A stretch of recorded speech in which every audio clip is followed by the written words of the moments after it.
Zebra mussels are once again a hot topic after state officials confirmed the presence of zebra mussels in Lake Ashtabula just north of Valley City. And so we want to talk a little bit about the spread once again of the aquatic nuisance species. We have Doug Leier in with the North Dakota Game and Fish Department. It seems like anglers are traveling more than ever. It's true, we were hearing more about it in Minnesota for a while, but you know, the river and now moving into North Dakota. Apparently, we need to talk about it more. You know, and there's talk. We definitely need to inform and educate people. And I think one of the things we've touched on in the past that we continuously stress is the fact that these rules and regulations for preventing the unintentional spread or the introduction of zebra mussels into new waters, like you referenced with Lake Ashtabula, which previously had not been infested, these rules and regulations are for you.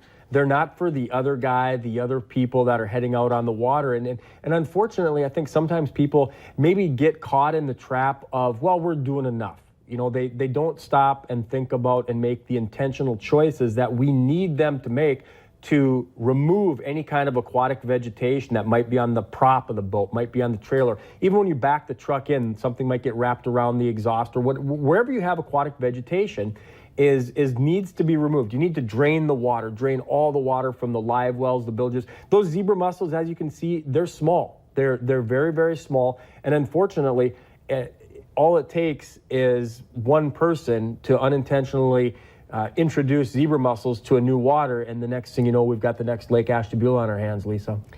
Any differences really between Minnesota and North Dakota? I mean, the goal is the same. Right, the goal is the same, and that's one point that I'm glad you brought up, is we have anglers and boaters that might be in Detroit Lakes one weekend and Devil's Lake, maybe even the next day. They may be going to Canada. Some of the rules and regulations may be a little bit different in other places. So on our Game and Fish Department website, we've put up some links so that people, if you are traveling from one state to another, if you're traveling internationally, across the border into Canada, you want to make sure that you adhere to their rules and regulations. Number one, the goal is to reduce the introduction, but we also want to make sure that people don't unintentionally get a ticket, get cited for a violation, because that can happen. And we just want to make sure that everybody's on the same page, Lisa. Okay, so plan ahead, prepare, do your part. That's a really good way to put it. It's to do your part. This is your job. You looking in the mirror, this is up to you. Very good.